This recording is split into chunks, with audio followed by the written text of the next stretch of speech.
I knew something was wrong the moment I opened the attic door and felt the emptiness before I even saw it. The space where my box had been, my box with 45 years of letters, was bare. A pale square of untouched wood surrounded by dust. For a second, I thought I was simply forgetting again, misplacing things the way women my age sometimes do. But no. I remembered exactly where I'd left it, and I also remembered the sound I'd heard yesterday evening, faint steps on the attic stairs that weren't mine. I don't panic easily anymore. 70 years teaches a woman to breathe through almost anything, so I stood still, hands on the railing, letting the truth reach me slowly, the way cold water does when you wade in too far. My letters were gone. All of them. The ones from my mother, written in her delicate script the year she died. The ones from my sister when she moved to Montana. The postcards from my children when they were young and still thought I was magic. And the ones from my husband. The ones that kept him alive for me long after I buried him. I went downstairs quietly, almost carefully, as if any sudden movement could undo me further. The house smelled of lemon cleaner, too strong. Not my scent. Not my hands. And then I saw her through the kitchen doorway. Claire. Standing by the sink. Humming. Wiping down the counter with the bright, brisk cheerfulness she only uses when she knows she's crossed a line, but plans to pretend she hasn't. "Morning, Margaret," she said without turning. "I tidied some things up yesterday. That attic was impossible to walk through." My throat tightened. "What exactly did you tidy?" "Oh, just old papers, boxes, clutter. Honestly, you should have tossed half of that years ago." She finally turned to look at me, smiling the kind of smile that means nothing good. "Don't worry, it's all handled." Handled. Such a small, sharp word. I felt my voice drop into a place so quiet it almost frightened me. "Claire, what did you throw away?" She shrugged lightly, as if discussing recycling. "A bunch of old letters. They were yellow and brittle and taking up space. Daniel said they were sentimental, but really, Margaret, that kind of hoarding isn't healthy at your age. You should travel lighter." I don't remember sitting down, but suddenly I was in the chair by the window, my hands in my lap, cold despite the morning sun. I heard Claire moving around me, plates, drawers, her careless rhythm, but it sounded distant, like she was in another life, not mine. I didn't shout at her. I didn't accuse. That's never been my way. Silence can reveal more truth than confrontation ever will. And in that silence, I understood something I'd been avoiding for months. Claire didn't simply dislike my letters. She disliked what they meant. Roots. History.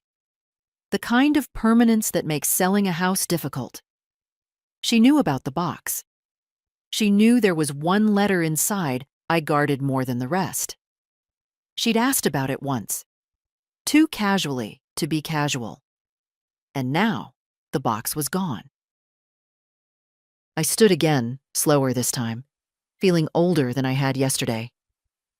"Where did you put the things you threw out?" "Oh, the trash truck came this morning," she said, still breezy. "Everything's long gone by now." Long gone. I walked back to the attic later, alone. The empty square on the floor looked like an accusation. But beneath the grief, beneath the shock, there was something steadier rising in me. A quiet, unfamiliar strength. I had lost more than letters today.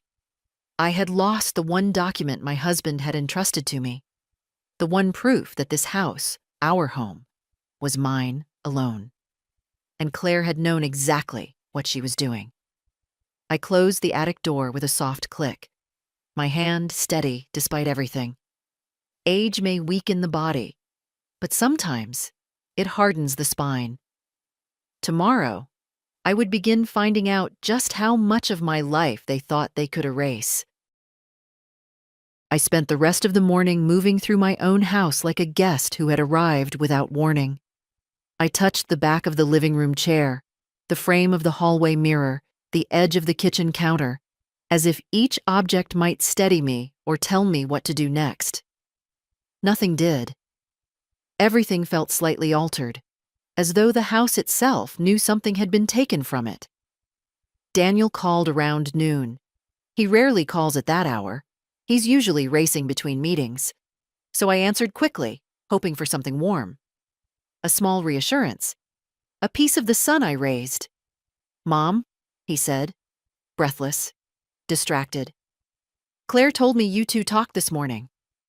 I felt my shoulders tense. "She threw away my letters, Daniel." There was a pause, but not the kind I wanted, the thoughtful kind, the loving kind. His was the pause of a man calculating the easiest response. "I'm sure she didn't mean anything by it," he finally said. "You know how she gets when she organizes. She's thorough." Thorough. That was one word for it. "They weren't clutter," I said quietly. "They were my life." And one of them, was important. "Important how?" he asked, the impatience leaking in before he could hide it. "Mom, I really don't have time for a long explanation right now." "You never do," I said, before I could stop myself. My voice wasn't angry, just tired, worn the way old paper wears. He sighed sharply. "Look, we were actually going to talk to you about the house. Claire thinks, well, we both think, you might be happier somewhere easier to manage. A condo, maybe. No stairs, no yard. You'd have people around. It's safer." Safer. Another useful word. "And you'd sell this house?" I asked. He hesitated again. I could almost hear Claire in the background of his mind, whispering arguments, shaping his tone. "It's just a thought," he said. "The market is strong. And you've said yourself the place is getting hard for you." I never said that. I said the gutters needed cleaning, and the garden needed better soil. But to some people, anything a 70-year-old says becomes a weakness they can use. "Daniel," I whispered, "this house is all I have left of your father." "Oh, Mom," he said lightly, almost dismissively. "Don't get dramatic." It wasn't drama. If anything, it was the first truth I'd said aloud all day. "I have to go," he added. "We'll talk this weekend. Love you." The call ended before I managed to form a reply.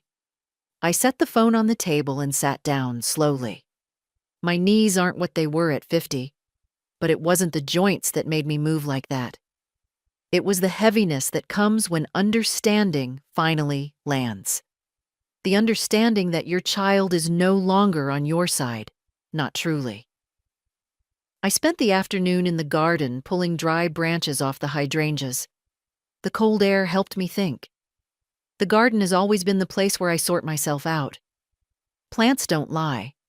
They don't pretend. They show you exactly what they are, even when they struggle. While I worked, I kept asking myself why Claire would throw out the letters now. Why Daniel would choose this week to mention selling the house. Why everything felt suddenly orchestrated, as though they'd been waiting for the right moment to corner me. The answer was simple enough. I live alone. I am 70. And they think that makes me soft. When the sun began to lower, I stood and brushed soil off my gloves.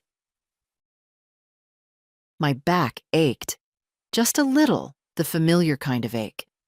But beneath it, there was a new feeling, something steady forming inside me, like a slow knot tightening. I went back inside and opened the drawer where I keep my documents. Not the letters, those were gone, but the rest. Utility statements, pension files, old insurance envelopes. I sifted through everything, searching for anything that might help me rebuild what Claire had destroyed. There was nothing yet. but there would be. Grief held me through the morning. By evening, grief had thinned, and something else had taken its place. Resolve. The quiet kind. The dangerous kind. Tomorrow, I would start looking for help. Someone who remembered my husband's arrangements better than I did. Someone who knew what that missing letter contained. I might be 70, but I was not done. And I would not be moved out of my own life by a woman who never bothered to learn it. I didn't sleep much that night. Not because of worry, though there was plenty of that, but because my mind kept circling the same thought, soft and persistent as a thumb brushing over old paper. He trusted me to keep that letter safe. My husband. My John. A man who never raised his voice, who never hurried his words, who believed that carefulness was a kind of love. I sat at the kitchen table in the early morning light, the quiet kind of light that arrives before the world remembers it has obligations. I made tea, though I barely drank it, and let my fingers trace the steam as if it could tell me something. At 70, I've learned that answers rarely come when you demand them. They come when you sit still enough to hear your own memory. So I let myself remember. Not a flashback, not a scene retold like a storybook, but the feeling of that day when John brought the letter home. The weight of his seriousness. The way he placed the envelope in my hands as though it were something fragile and alive. "It's not that I don't trust Daniel," he'd said. "It's that I trust the world even less." He worried about influence, about people with stronger wills than our sons. He said it gently, almost apologetically. John had known, long before I did, that affection doesn't protect a parent from being pushed aside. The attic felt colder this morning, the emptiness harsher. I opened the door again and stood there, looking at the same square of clean floor where the box had rested. You wouldn't think a bit of bare wood could hurt a person, but it did. Because grief changes its shape as you age, becomes sharper, not duller. And losing those letters was like losing John for the second time. I closed the attic and went downstairs, moving slowly so my steps wouldn't echo.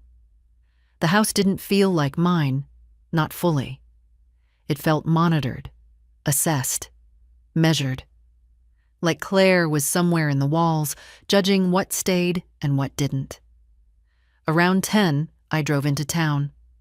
My hands trembled only once when I turned the key, but I ignored it. I have never been a woman to let trembling stop me.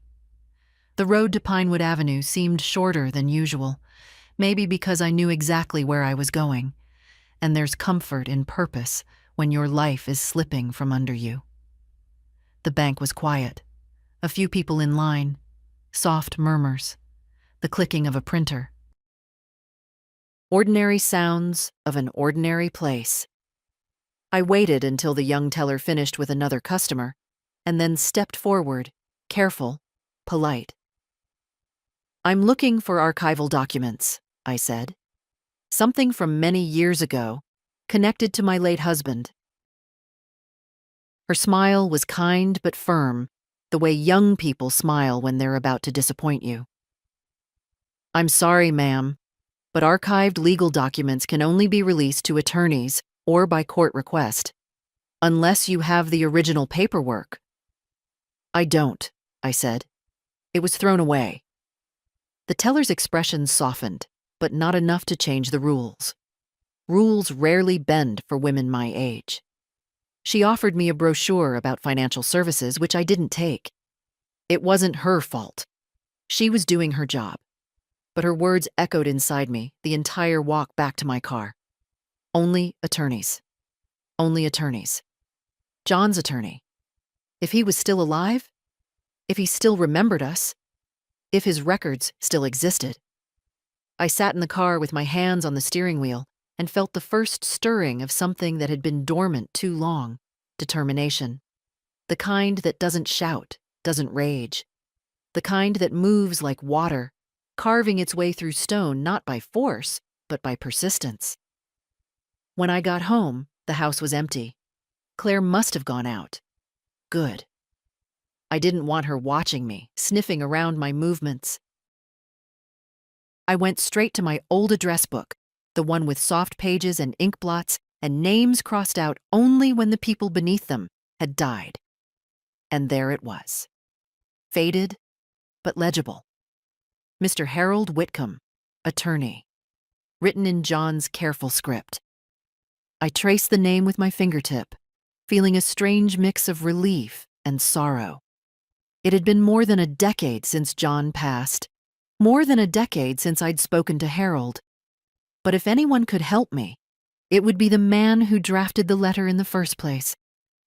My heart shook a little, not out of fear, but because age makes you aware of every risk, every exertion, everything that could be taken before you have the strength to reclaim it. But I still picked up the phone, and as it rang, I realized something. They may have thrown away my letters, but they hadn't thrown away my will. Not yet. Harold answered on the third ring.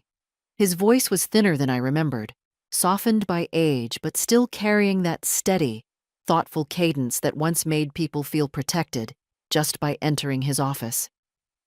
"Mrs. Holloway?"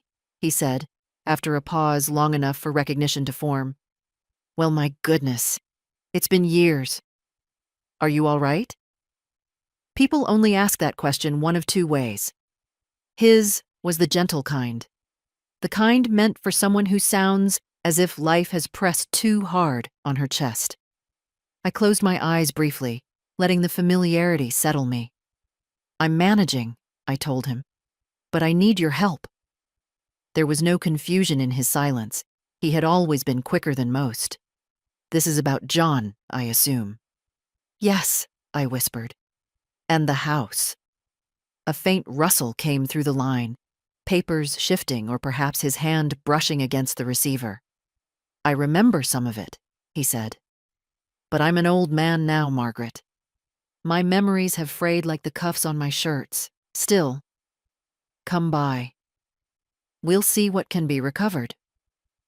We set a time for tomorrow. He gave me the address of the assisted living home where he now lived, and I wrote it down slowly, the way my hands insist on writing at this age. Careful, deliberate, no wasted movement. After we hung up, I stayed seated with the phone in my hand. It's a strange thing to feel hope and grief growing together, one pushing against the other until you don't know which feeling is the root and which is the bloom. By late afternoon, Claire was home again. I heard her heels first, the confident clack of a woman who believes the world is hers as long as she keeps her chin lifted. She came into the kitchen, humming something tuneless, pulled a sparkling water from the fridge, and looked at me like I was part of the furniture she didn't particularly like. "Oh, good, you're up," she said. "I've been thinking. If we start showing the house, we'll have to declutter more. Buyers like clean spaces, you know." I folded the dish towel very slowly, as if it were fragile. "This house is not going to be shown." She laughed, a soft, false sound. "Margaret, we're trying to help you. A 2-story house at your age? It's not safe. Stairs, yard work, maintenance, it's all too much."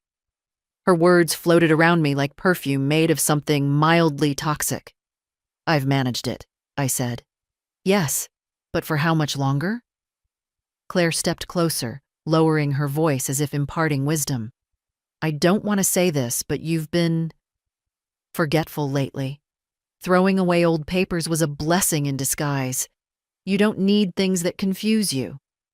I looked at her then, really looked. For months, I'd been giving her the benefit of age-softened doubt. Maybe she was awkward. Maybe she didn't mean to be cutting.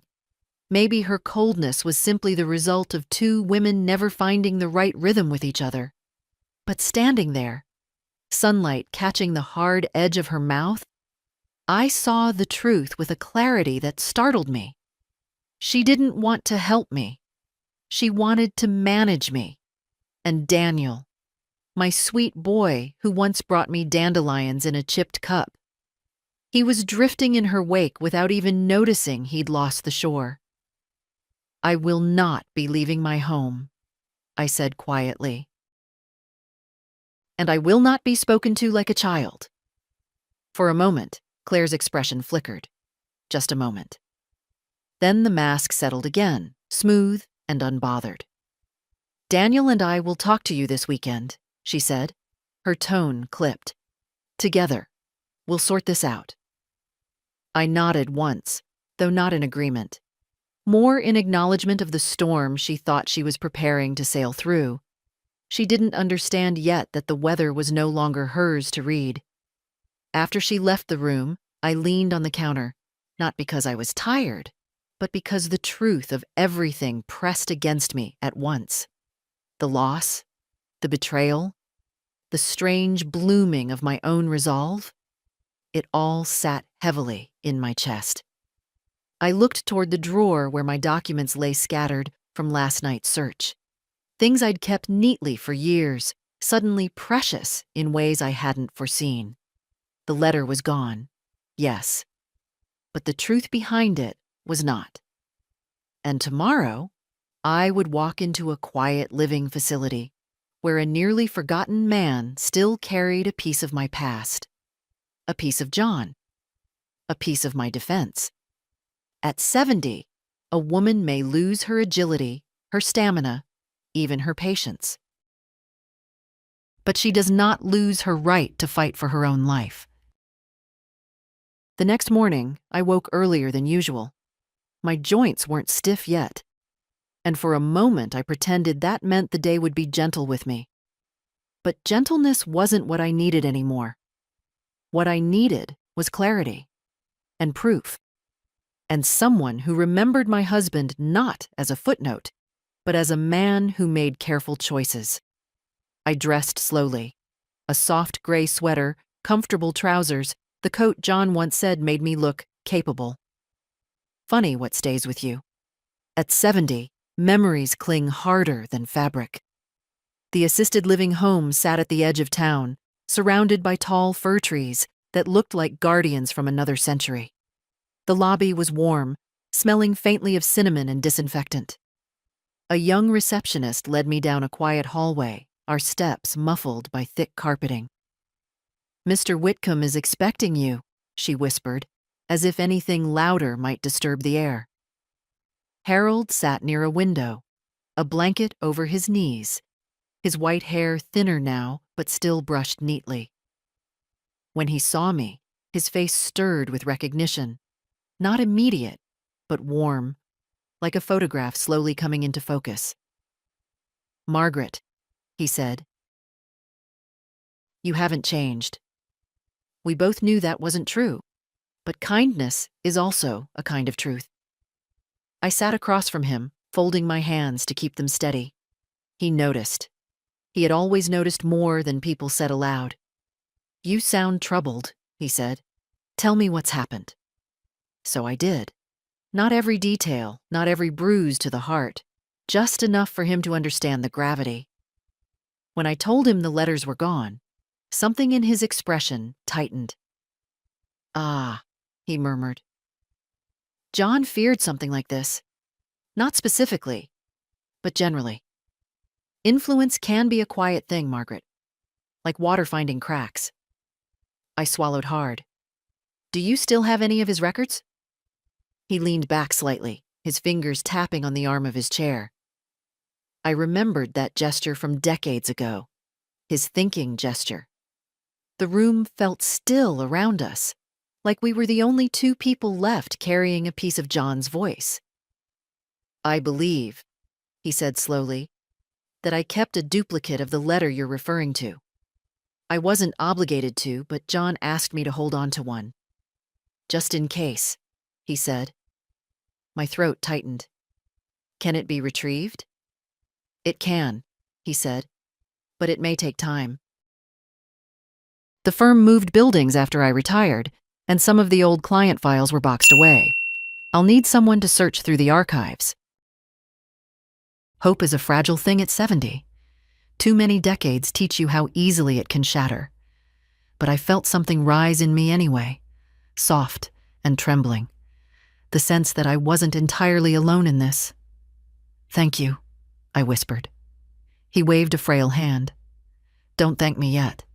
We must find it. And if we do, well, Margaret, you'll have every right to stand your ground." He paused, studying my face. "Does your son understand what that house means to you?" For a moment, I couldn't speak. I looked at the trees outside the window instead, tall, old, stubborn enough to still be standing. "I don't think he sees me clearly anymore," I finally said. "He listens to her more than he listens to himself." Harold nodded, not unkindly. "It happens. Marriage changes loyalties, but it shouldn't erase them." We talked a little longer. About John, about the early years of the house, about the careful legal structure my husband set up without ever burdening me with the details. He'd always said he wanted to make life easier for me, not harder.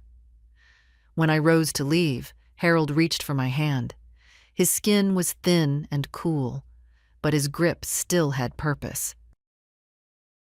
"You are not a woman who can be pushed out of her own home," he said quietly. "Don't let them make you forget that."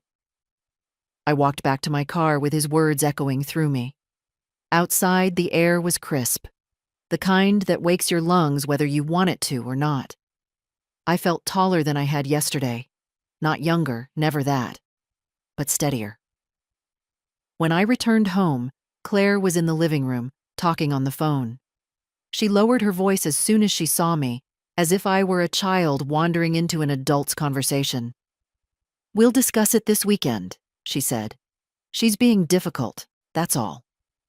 She hung up and gave me that tight smile she uses like a piece of armor.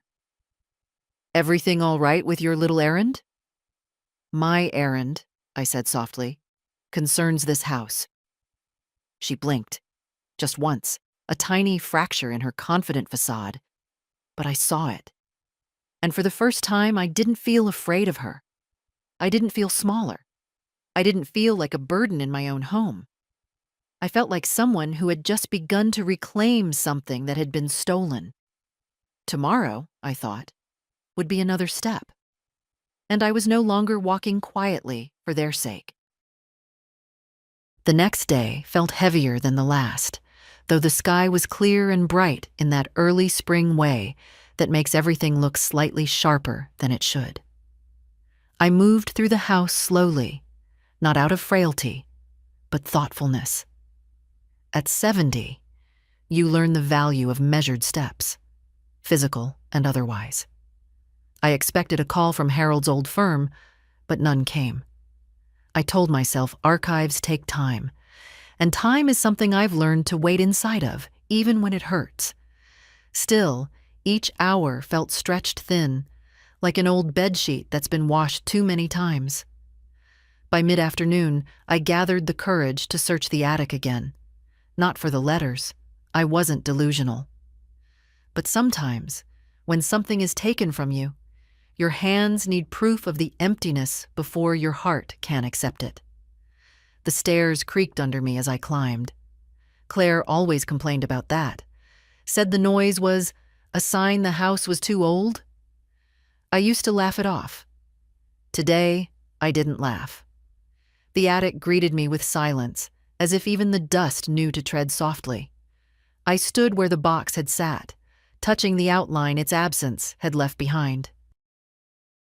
That little square of clean wood looked almost obscene, indecent, like a wound that had been scrubbed too neatly. John's handwriting, my mother's lilting loops, my own young hopes pressed into envelopes. Gone. My knees bent before I realized I was kneeling. I rested my hand on the floor, not a dramatic gesture, just the posture of a woman acknowledging the truth she never wanted to face. Claire had thrown away part of my life, But that wasn't all she was trying to throw away. I exhaled slowly, gathered myself, and went back downstairs. Claire came home an hour later, loud and cheerful, humming again, a nervous habit disguised as confidence. She was carrying a reusable grocery bag filled with items she liked: sparkling water, a particular kind of almond crackers, a bouquet of white lilies she always bought for herself, under the pretense of brightening the house. She put the flowers in a vase, then smiled at me over her shoulder. "I thought these would liven things up here." "They're lovely," I said. It was true. But loveliness offered without kindness is only decoration. Claire briefly hesitated, then said, "Daniel and I talked last night. We think it's time to make some real decisions about your living situation." I contained my breath, not holding it, just containing it, the way you might hold a fragile object you don't trust not to break. "Oh," I said. "Yes." She clasped her hands, adopting the posture of someone dispensing guidance. "Look, Margaret, it's obvious that keeping up with this house is becoming too much. The stairs alone. I've managed them for decades," I said. She smiled with the patience of someone speaking to a child. "And decades take their toll. We want you somewhere safer, more practical." Practical, that word again. It made my skin tighten.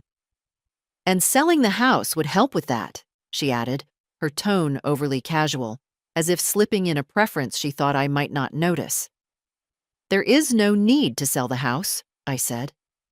Her eyes, blue, cold, flickered just slightly. "It's not only about need, Margaret. It's about what makes the most sense. You're alone here.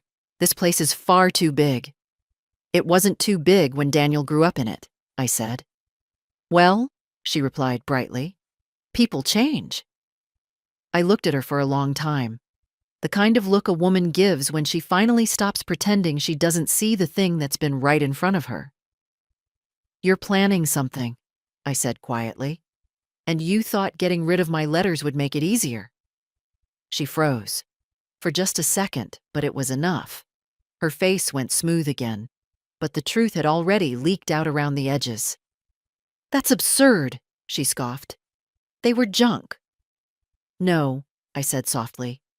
"They were evidence." Her brows drew together, not in confusion, but calculation. She was piecing together which evidence I meant, and what it protected, and why she might want it gone. Before she could speak, the phone rang. I moved to answer it, though Claire reached for it too quickly, as if she wanted control over the conversation before it began. But I got there first. "Mrs. Holloway?" A young, polite voice. "This is Amelia from Whitcomb and Gray. Mr. Whitcomb asked us to call you. We've located the storage catalog for his retired cases. We believe we've found the box containing your husband's documents. We'll need a bit more time, but we're close." My knees nearly softened, but I stayed standing. "Thank you," I said. Claire stood still behind me, listening. I knew she was, and I knew she heard every word. When I hung up, the house felt different. Not safer, not calmer, but balanced, as if the ground under me had shifted in my favor by an inch. Just an inch. But sometimes that's all a woman needs to stop being pushed backward. Claire's voice was a little too bright when she spoke again.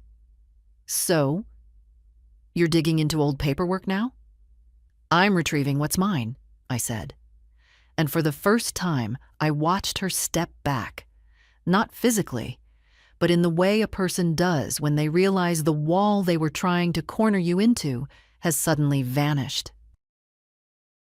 Tomorrow, I thought, would bring answers. And after that, consequences.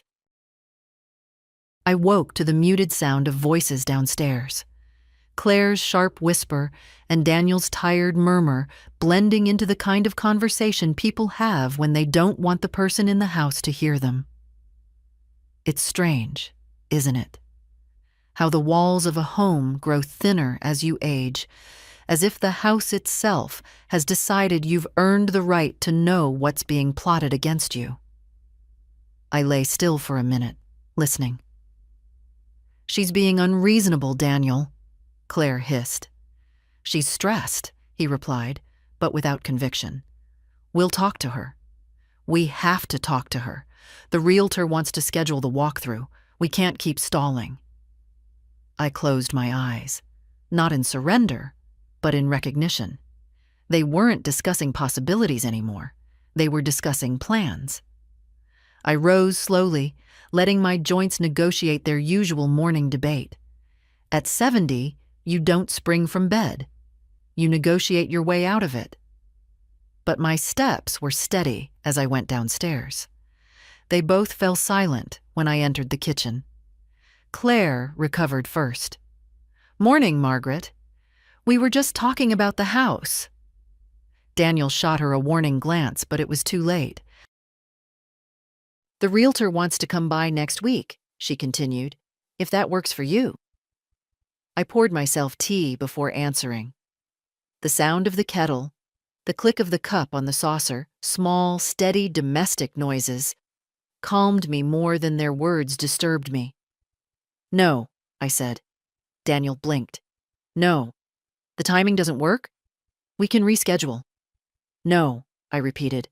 "The house will not be shown." Claire let out a breathy, incredulous laugh. "Margaret, you're not listening. You can't stay here alone. This place is too much for you. It's not safe. It's not practical." "You keep using that word," I said quietly. "Practical for whom?" Her jaw tightened. Daniel looked down at his hands like a schoolboy caught between guilt and obedience. "We're trying to help you," he said. "You know that." "I know you believe that," I replied. "But believing a thing doesn't make it true." Claire stepped toward me, crossing her arms, her favorite stance when cornering someone weaker. "I'm going to be very honest, Margaret," she said, her voice low and falsely compassionate. "You're becoming forgetful. You're overwhelmed. You don't need a house this size. You need—" "A keeper?" I asked. Her lips parted, then snapped shut. Daniel shifted uncomfortably. "Mom, please don't start." "I'm not starting anything," I said. "I'm simply not agreeing to something that isn't in my interest." Claire's mask slipped, only a fraction, only for a heartbeat. But I saw it. The irritation, the calculation, the knowledge that her path was no longer as smooth as she'd expected. She glanced at Daniel. "We should go," she muttered. "We'll talk tonight." After they left, the quiet felt heavy. Not peaceful, but loaded, like a room waiting for the next move in a game I never agreed to play. I walked through the house, letting my fingers brush the walls, the furniture, the worn wood of the banister. This place held more of me than they ever would. By afternoon, my thoughts had settled into something hard and clear. I found the small metal box in my closet, the one where John kept the insurance policy, the first receipts for the house, the typed note he left for me the year he got sick. Nothing legal enough to replace the lost letter, but enough to remind me that he had never doubted which one of us would need protection. The phone rang. I expected it to be Daniel, ready for another push. But it wasn't. It was Harold's law firm. "Mrs. Holloway," the young woman said, her voice tinged with the excitement of small but important victories. "We've located Mr. Whitcomb's archival box. It's intact. We'll need a bit more time to examine the contents, but the file you described appears to be included." I felt my breath catch, not sharply, but deeply, like air finding a place it hadn't reached in years. "Thank you," I said. I could barely push the words through. After the call ended, I sat down on the edge of the sofa, letting the weight of relief settle into my bones. It wasn't the end, not yet. but it was the first real step toward reclaiming what Claire thought she had erased. Evening came. The front door opened. Daniel returned alone. He looked exhausted, eyes shadowed, shoulders slumped. My son. My boy. A man pulled in too many directions, with a spine that bent too easily under a voice stronger than his. "Mom," he began, sinking into a chair. "We need to talk." I sat opposite him, not across a battlefield, just across a table. But the distance felt larger than that. He rubbed his forehead. "Claire thinks, well, we think, you're not coping well. You forget things. You misplace things." "That box wasn't misplaced," I said. He hesitated. "I know you think she shouldn't have thrown those papers out, but she didn't do it maliciously. You're blowing it out of proportion." I studied him, really studied him, and for the first time, I realized he didn't understand the situation at all. He wasn't being cruel. He was being blind.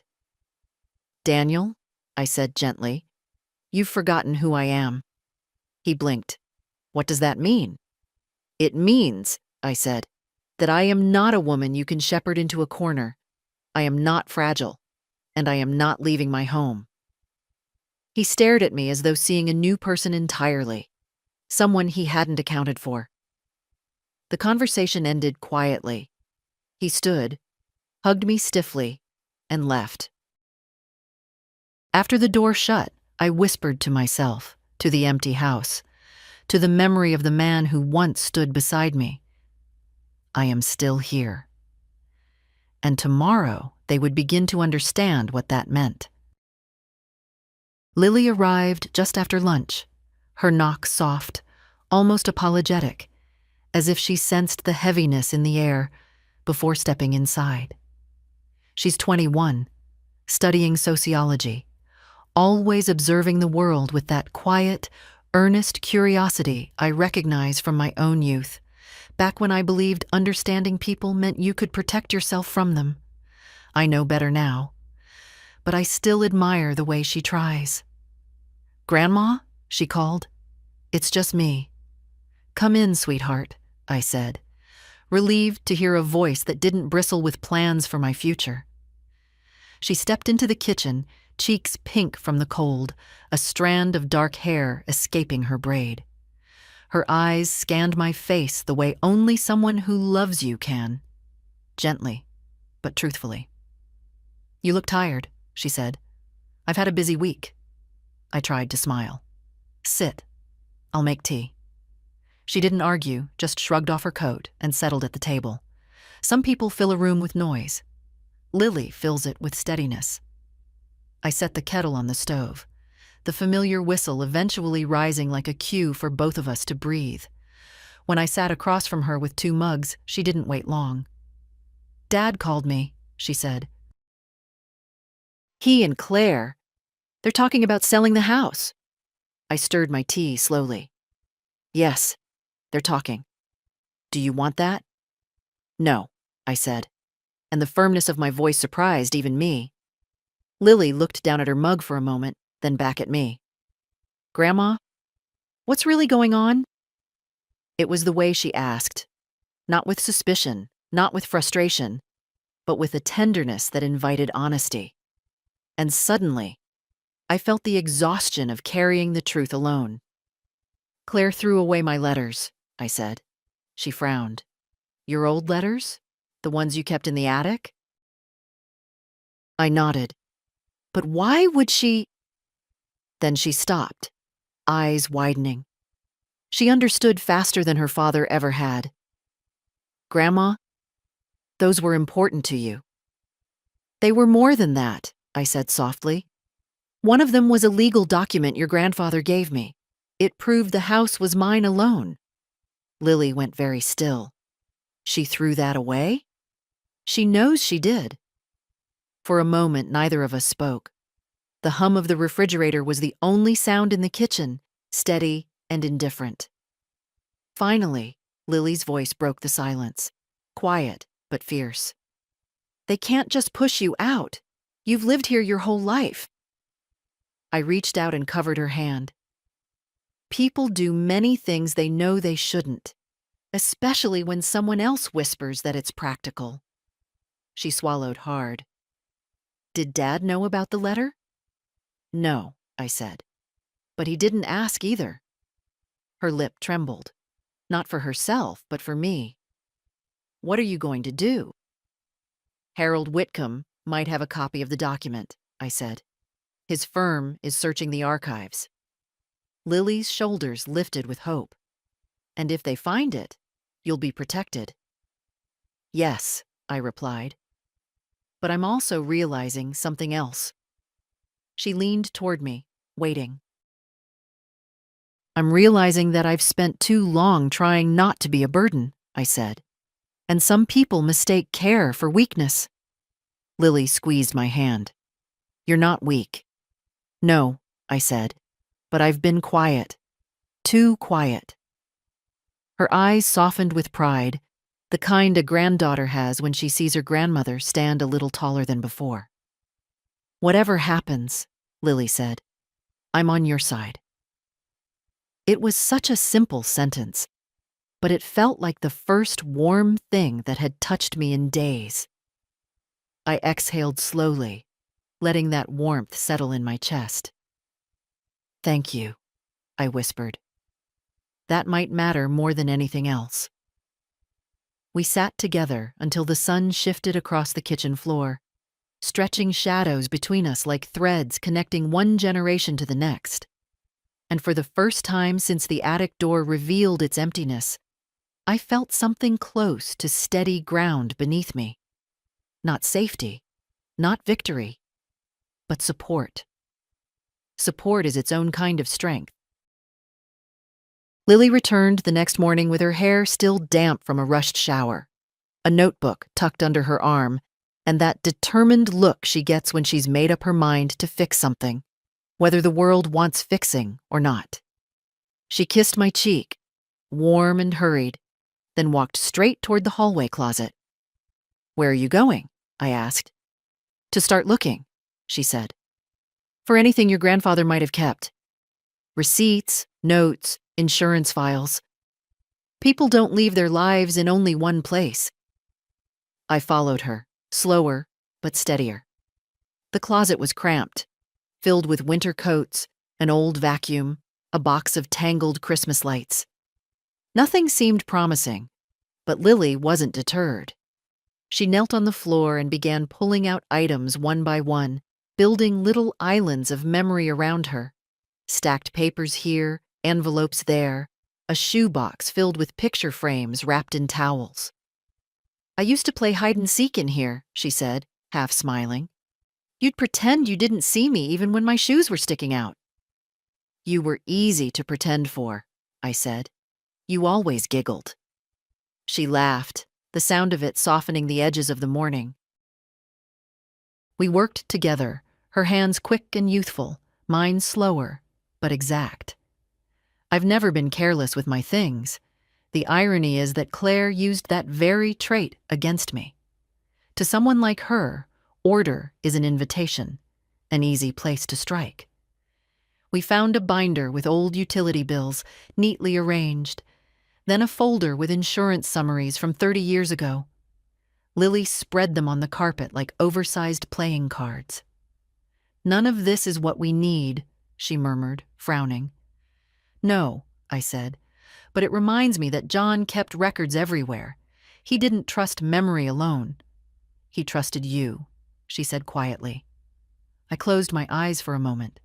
That truth, spoken aloud, landed deep. After nearly an hour, Lily dragged out a low plastic bin I hadn't opened in at least a decade. She popped the lid and began rummaging until her hand brushed something thin and papery. Grandma? What's this? I knelt beside her, carefully, with the reluctant grace of 70-year-old knees, and saw a yellowed envelope tucked between old tax statements.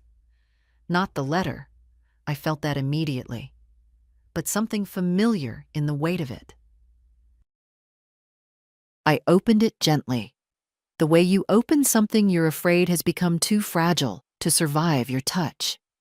Inside were notes written in John's hand. Brief, clipped lines he'd drafted for Harold, outlining his wishes for the property should anything happen to him. They weren't legally binding on their own, but they pointed directly to the intentions behind the missing letter. Lily leaned in. "Does this help?" "It helps remind me that John meant what he said," I replied, "and that Claire doesn't understand what she's tampering with." Lily hesitated, then asked, "Do you think she did it on purpose? Throwing away the letters?" I didn't answer immediately. I folded the notes carefully, pressing them flat with my palm. "Yes," I said at last. "I think she knew the letter mattered. Maybe not exactly what it meant, but enough to want it gone." Lily's face darkened. Not with anger, but with disappointment so deep it almost looked like grief. Dad should have stopped her. "Your father," I said softly, "is trying to keep peace in a marriage that demands pieces of him he doesn't realize he's giving away." We sat in silence for a moment, surrounded by scattered papers, remnants of lives lived quietly without the expectation that someone would someday try to erase them. Lily took a breath. "Grandma, whatever happens, you're not doing this alone." I felt something warm spread through my ribs, like a small light filling the hollowed-out places the last few days had carved in me. Strength can come from within, yes. But there's another strength, quieter and sometimes more powerful. The strength of being witnessed. "Thank you," I said. "That may be what saves me." We gathered the papers carefully, sorted them into small piles, and tucked the significant ones into a new folder. Lily labeled in her neat handwriting. "House documents. Important." It wasn't the letter. It wasn't the victory. But it was a beginning. And beginnings, I've learned, often look like small things. Like a girl kneeling on a carpet, building the foundation for a fight her grandmother never wanted, but can no longer avoid. Daniel arrived in the early evening, the hour when the house fills with shadows and every sound seems sharper. He didn't knock, he rarely does anymore, just let himself in and called out, "Mom? Can we talk?" I knew from his tone that this conversation wasn't his idea. Claire's fingerprints were all over it. "I'm in the dining room," I said. He appeared in the doorway, hands shoved into his coat pockets, looking like a man uneasy in his own skin. That was new. Or maybe I had simply failed to see it before. He sat across from me, tapping his foot lightly against the floor, an old habit from childhood. I used to place my hand on his knee to steady him. Today, I let the tapping continue.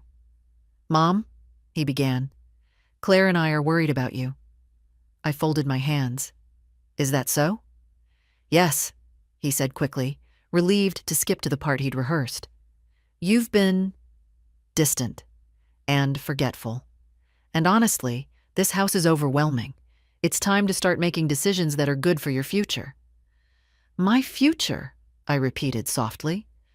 "Where is Claire this evening?" "She thought it best if I talked to you alone," he said. Of course she did. Claire knows I'm less likely to bite when Daniel's the one holding the leash. He sighed and pulled a document from his coat. A crisp envelope, official looking, the kind printed at a business center that charges by the hour.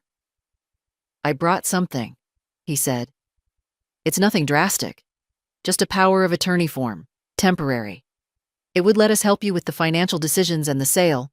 "No," I said. He blinked. "At least read it." "No. Mom, please." His voice tightened. "We're trying to help you. You're making this harder than it needs to be." I looked at him for a long moment, seeing not the man, but the boy beneath the man. The boy who once clung to my hand crossing streets, who used to ask me if thunder could break the sky. I felt love, deep and steady, and I felt something else beside it. The sudden certainty that love does not excuse surrender. "Daniel," I said, "do you remember what your father used to tell you about decisions?" He frowned. "I don't know." He said, "A rushed decision is usually someone else's." He looked down at the envelope. His jaw tightened. "Claire didn't rush anything," he muttered. "She's practical." "There's that word again," I said. "Practical." "Because that's what this is," he snapped. "You're 70. You can't maintain this place forever. You're overwhelmed and emotional and—" "No," I said quietly. "I am grieving. That is not the same thing." He stopped. The air shifted between us. "Your wife threw away my letters," I continued. "All of them, including the one document your father trusted me to keep safe." Daniel's face tightened, but not with guilt, more with discomfort. The kind a person feels when they're confronted with a truth they don't want to hold. "She didn't know," he said, "but it came out thin." "She knew enough to look for them," I replied. "She knew enough to get rid of them before speaking to me." He ran a hand over his face. "Look, maybe she made a mistake, but even if that letter existed, it doesn't change what needs to happen now." "It changes everything," I said. The silence grew roots. Daniel tapped the envelope against the table twice, then pushed it toward me. "Just sign it," he said softly. "I need you to trust me." I felt something settle inside me then. Not anger, not hurt. Something steadier. A line, drawn without tremor.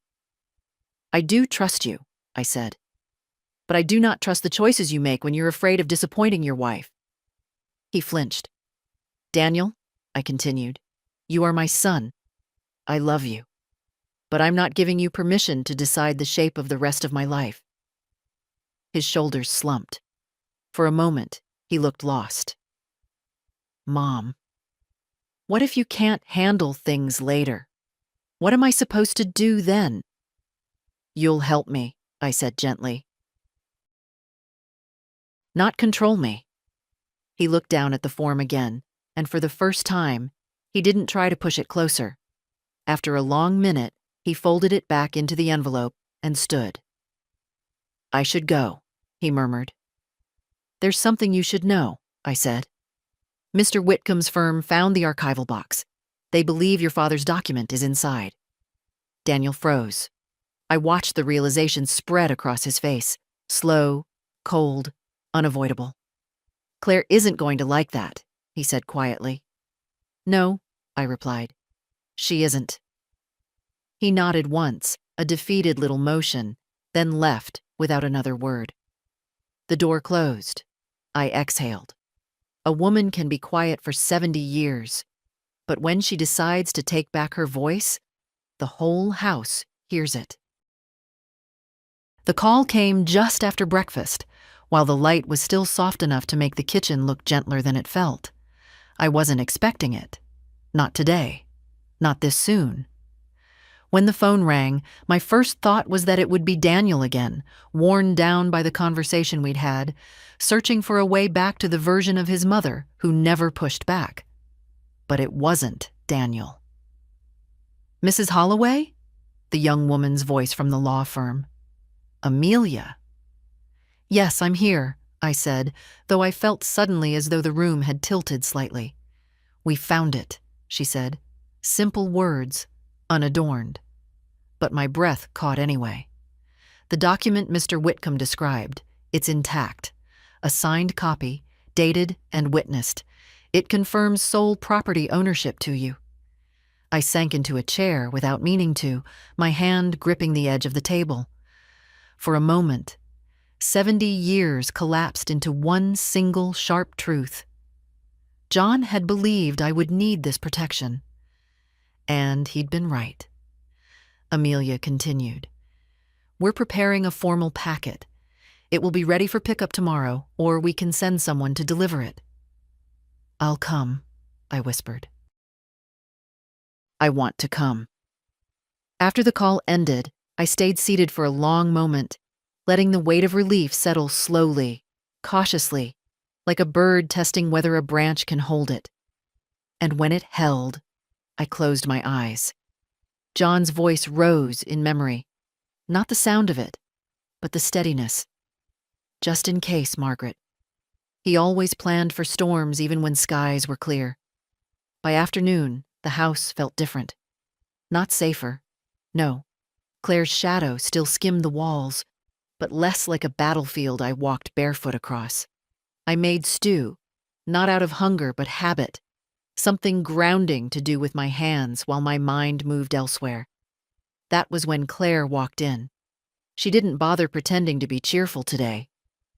Her heels struck the floor in sharp, controlled taps, and she stopped just inside the kitchen, arms folded, expression stiff. "Daniel told me you won't sign the paperwork," she said. "I won't," I replied. Her jaw flexed, then tightened into that thin line she thinks makes her look composed. It only makes her look determined to get her way. "Margaret, you're being stubborn. This is irrational. You're making decisions based on emotion, not practicality." "Emotion," I said softly, "is what people fall back on when practicality is being used to disguise pressure." She scoffed. "Pressure? We're trying to do what's best for you." "No," I replied. "You're trying to do what's easiest for you." Her eyes narrowed, not in anger, but calculation. "Daniel is exhausted. You're putting him through so much. This is becoming too complicated for you?" I asked. She inhaled sharply, and in that breath, I saw something I'd suspected, but never fully grasped until now. Claire wasn't simply trying to manage me. She was trying to erase any obstacle between herself and whatever future she had imagined, one where my presence was either minimized or removed entirely. "You can't hold on to this house forever," she said. "It's unrealistic, and frankly, unsafe. At your age—" "Claire," I interrupted, "your concern for my safety is noted. And rejected." Her lips parted, but nothing came out. I continued. "John arranged legal protections. They are being recovered as we speak."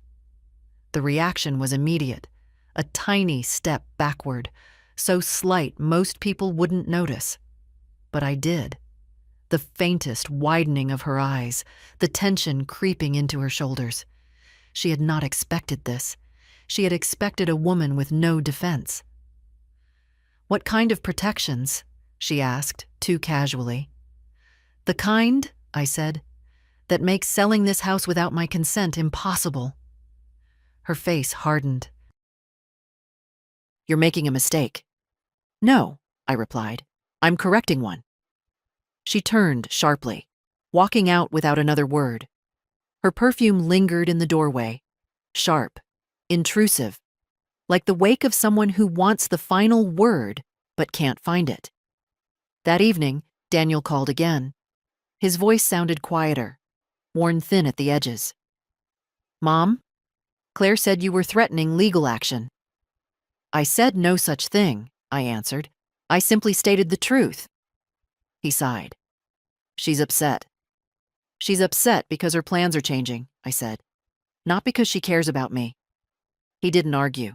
Not because he agreed, but because he could no longer deny how reasonable my voice sounded. Steady, calm, unshaking. "Mom," he whispered.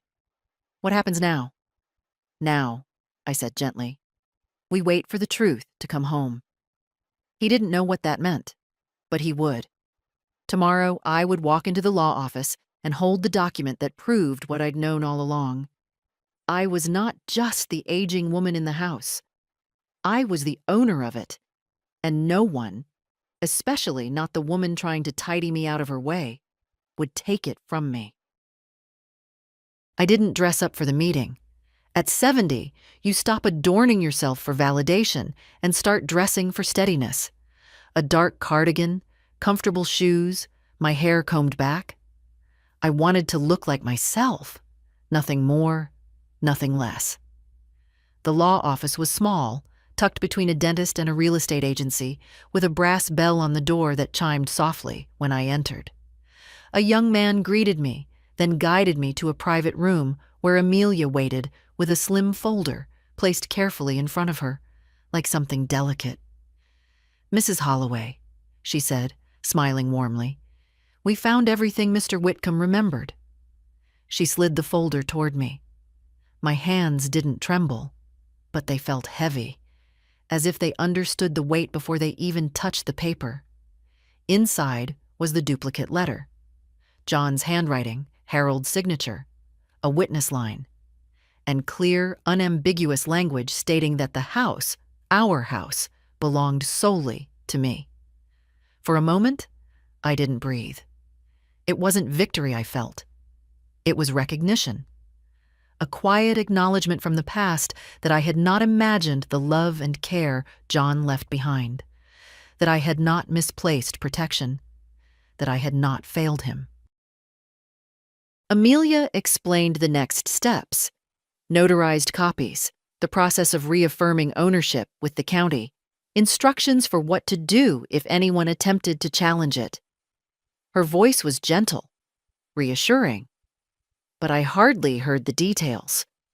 I was tracing John's name with the edge of my thumb, the curve of his J, the firmness of his pen.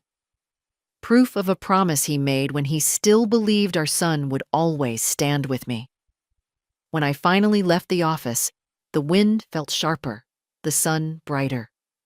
I drove home slowly, letting the world move around me while I held the folder close, as though it might slip away if I eased my grip. Claire's car was already in the driveway. Of course it was. She was standing in the living room when I walked in, arms tightly crossed, her voice taut with impatience. "Daniel said you went to some lawyer today. What exactly are you planning?" I set my purse down with deliberate care. "Not planning, confirming." Her jaw tightened. "Margaret, enough with the cryptic answers." I opened the folder and placed the letter on the coffee table between us. "This," I said softly, "is what your decluttering didn't manage to erase." She stared at the document, color rising in her cheeks. Not the flush of embarrassment, but the flush of realization. The kind a person gets when they understand the game they were winning has suddenly changed boards. "What is this supposed to prove?" she asked, but her voice lacked its usual polish. "That the house is mine," I replied. "Legally, entirely, unquestionably mine." She looked up sharply. "Daniel and I were trying to help you." "No," I said, not unkindly. "You were trying to help yourselves." Her lips trembled with a restraint she rarely bothered to use. "So what now?" "You're going to keep living here until you can't walk up the stairs?" "I will live here," I said, "until I choose not to. Not you. Not Daniel." I saw something flicker in her eyes then, a realization deeper than anger, a recognition that I was not the obstacle she'd assumed, but the boundary she could not cross. She opened her mouth, closed it, then finally said, "Daniel won't like this." "He'll learn," I replied. Claire turned away sharply, her heels cutting little staccato notes into the floorboards as she moved toward the door. And for the first time in months, no, years, I didn't feel smaller in her presence. I felt exactly my size. A 70-year-old woman standing in the center of her own life, holding proof that she still belonged to herself. The house felt strangely lighter the next morning, not physically, but in the way a place feels when a truth has finally been spoken inside its walls. I walked from room to room with the steadiness of someone reacquainting herself with her own territory. Nothing had changed, and yet everything had. It's astonishing how much space dignity takes up once you let it return to the room. After breakfast, I brought the folder to the dining table and laid it out carefully. Not to read it again, I already knew every line by heart, but to decide what would follow. A woman my age doesn't waste steps. Every action must matter. The first thing I did was call the bank. I asked, not timidly, not if someone had the time, but plainly, clearly, to schedule a meeting to update my accounts and remove Daniel's name from anything that gave him access. The woman on the phone didn't question me. People rarely question quiet certainty. Then I called my insurance provider, then my pension office, then the county records department. One by one, I touched every place in my life where influence could sneak in through a crack. And with each call, I felt myself reclaiming something I hadn't realized I'd slowly surrendered over the years: my authority. Around noon, Lily arrived again, breathless and bright-eyed, carrying a notebook and that familiar look of fierce loyalty. "Grandma," Dad texted me. He said Claire is furious. "I imagine she is," I said, pouring us both tea. "But anger is not a strategy. It's only a reaction." Lily smiled, the kind of proud, quiet smile that warms a woman more than any compliments about youth ever could. She sat beside me as I opened the folder again, and I saw her eyes shine when she looked at John's handwriting. "So what now?" she asked. "Now," I said, "I make things official." I showed her the list I'd already written, each place that needed new documentation, each account that required my sole authorization, each step that would remove any legal ambiguity. "Grandma," she whispered, "you've done all this already?" "I've spent too much of my life waiting," I answered. "Waiting for people to remember I deserve respect. Waiting for people to treat me kindly without being asked." I lifted my gaze to hers. "Age has taught me something, Lily. You cannot wait for others to guard your dignity. You must guard it yourself." She reached for my hand, squeezing it with a fierceness that steadied me even more. "I'm proud of you." I exhaled softly. 70 years of quiet doesn't disappear overnight, but it can shift, slowly, then suddenly, into something firmer. In the afternoon, I drove to the county recorder's office. A young clerk notarized the updated documents, scanning everything twice, then 3 times, treating the letter as though it were a relic from another era. In a way, it was. It was proof of care, proof of foresight, proof that someone, once, believed my security mattered. When I left the building, the sky was overcast, but I felt lighter than I had in months, maybe years. Home again, I sat at my kitchen table, John's old chair opposite me, empty but present, and began writing a new will. I didn't overthink it. I didn't hesitate. I simply wrote the truth of my heart. The house would go to Lily, only Lily, not to punish Daniel, but to protect him, from his wife, from his own weakness, from the choices he would someday regret if someone didn't draw the line for him. When I finished, I signed it with a slow, deliberate hand. I wasn't angry. I wasn't triumphant. I was certain. And certainty, I've learned, is the quietest form of power. Daniel came by just after dusk, when the sky had faded into that deep blue that makes the windows look like mirrors. I heard his car door shut softly, not with the irritation of yesterday, but with something closer to hesitation. A man walking into a conversation he knows he can't control. When he stepped inside, he didn't call out for me like he usually does. He found me in the living room, sitting with a blanket over my knees, not because of the cold, but because some evenings require weight you can choose. "Mom," he said quietly, "can we talk?" I nodded, watching him take a seat across from me. Claire wasn't with him. The absence of her presence felt like the first honest thing he'd offered in months. He cleared his throat. "Claire told me what happened. The letter. The document." "I assumed she would," I said. He didn't meet my eyes. She's upset.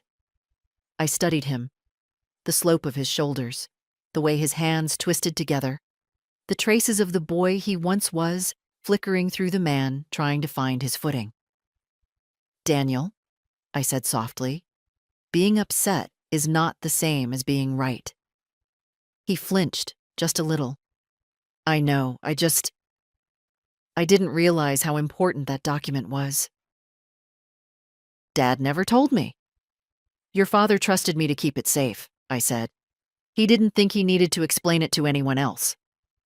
Silence settled between us, thin but taut. He finally looked up. Why didn't you tell me? He asked. It wasn't accusation. It was something closer to woundedness. Because, I said gently, I wanted to believe you didn't need protection from your own wife's ambition. I wanted to believe you would never let anyone make decisions for me without my consent. He opened his mouth, then closed it. His eyes glistened, not with tears, but with the uncomfortable realization that comes when a person sees their own reflection more clearly than they want to. I didn't mean to push you, he said. Claire she thinks about things differently. She's practical. That word again. I sighed. Do you know what practicality becomes in the wrong hands? A knife, a quiet one. He swallowed hard. She didn't mean to hurt you. But she did, I replied. And you followed her lead. His voice cracked. I'm trying to do the right thing. I know. And I did. But trying isn't the same as standing up. He looked away again, ashamed. We sat there a long moment, listening to the creak of the settling house. This house he once ran through, laughing. This house he had been willing to sell without looking back. Finally, he whispered, Are you going to take legal action against us? The question wasn't afraid. It was defeated. No, I said. I'm simply protecting what is mine. He nodded slowly. And Lily? What about her? She told me you two have been organizing things. There was no accusation in his tone, only curiosity, a little fear, and beneath it, something tender, the desire to still be part of my life. Lily listens, I said. She sees me. That's all. His eyes softened, painfully so. I don't want to lose you, Mom. You won't, I said. But you may lose the version of me who stayed quiet to keep the peace. He exhaled shakily. I suppose I deserve that. No, I said gently. You deserve a chance to be better. He nodded, the smallest movement, but honest. Can we start over? He asked. I felt something warm move through my chest. Not forgiveness, not yet, but the space where forgiveness might someday live. Yes, I said, but this time, on equal ground. He stood, hesitated, then bent and kissed the top of my head like he used to when he grew taller than me. For a brief moment I closed my eyes. When he left, the house felt full again. Not with tension, but with possibility. Quiet, tentative, fragile, but present. I stayed in the living room long after the door clicked shut, listening to the whisper of my own breath. At 70, the victories you win aren't loud. They're the moments you reclaim the truth of your own worth. The house was quiet in the early morning, the kind of quiet that feels earned. I wrapped a shawl around my shoulders and stepped out onto the porch, where the boards were cool beneath my slippers and the air smelled faintly of wet earth. The sky was pale, soft, undecided, like a day hesitating before choosing who it needed me to be. I sat slowly, lowering myself into the old wicker chair that had been here since John first sanded these steps. It creaked under me, familiar as breath. For the first time in a long while, I didn't feel watched, not evaluated, not managed, just present. The folder sat on my lap, though I didn't open it. I didn't need to. I knew what was inside. Proof of my life, my choices, my place. Proof of love that extended beyond death. Proof that silence and patience are not the same as surrender. Birds rustled in the cedar tree. Somewhere down the road, a dog barked. I could hear the world waking slowly, but I didn't rush to meet it. A woman who has fought for her dignity doesn't hurry. Lily arrived mid-morning, slipping onto the porch with the ease of someone who belongs there. She sat beside me without speaking, tucking her knees up under her sweater. "Dad called," she said after a while. "He told me he's giving you space." "That's kind of him," I replied. "It's more than he wanted to do," she said. "But he's trying." "Yes," I agreed. "Trying matters. It's the only bridge people can still cross after they've lost their way." She looked at the yard, the old maple, the cracked bird bath John once insisted on fixing, but never did. "You're keeping it," she said softly. "The house." "I'm keeping myself," I answered. "The house is simply where that begins." She turned to me, eyes warm. "I'm glad you didn't let them take it from you." "I didn't let them take me," I corrected. "The house was never the true battle." She nodded, thoughtful. Then she rested her head lightly against my shoulder, and for a moment we breathed as one. Two women, two generations, both learning in different ways how to hold their ground. Later, after she left, I walked through each room, touching the walls, the corners, the door frames. Not out of sentimentality, but acknowledgement. These rooms had witnessed my quiet years. Now they would witness the steadier ones. By afternoon, sunlight trembled across the living room floor, catching motes of dust that danced like little ghosts, stirred awake by the shift in the air. I opened the windows, letting the breeze move through the house freely, as if it too had been waiting for permission. Daniel hadn't stopped by again. Not yet. But when he does, I know the tone will be different. Not submissive, not apologetic, but aware. Aware that his mother is not someone to be guided out of her own life. As the sun began to lower, I returned to the porch and sat once more. The chair creaked again, the same old song. I rested my hands on the armrests and let the quiet settle around me like a warm shawl. There's a kind of victory that doesn't shout, a kind that doesn't triumph over others but simply restores you to yourself. That's the kind I earned, not through anger, not through revenge, but through refusal, gentle, immovable refusal, to disappear. At 70, I've learned that dignity doesn't vanish unless you hand it away, and I am done handing things away. If you've been reading my story this far, then maybe you know something about quiet endurance too, something about standing your ground even when others would rather you didn't. So if these pages found you, truly found you, leave a comment or share a word or follow along. Not for me. For the women who are still learning, they're allowed to take up space.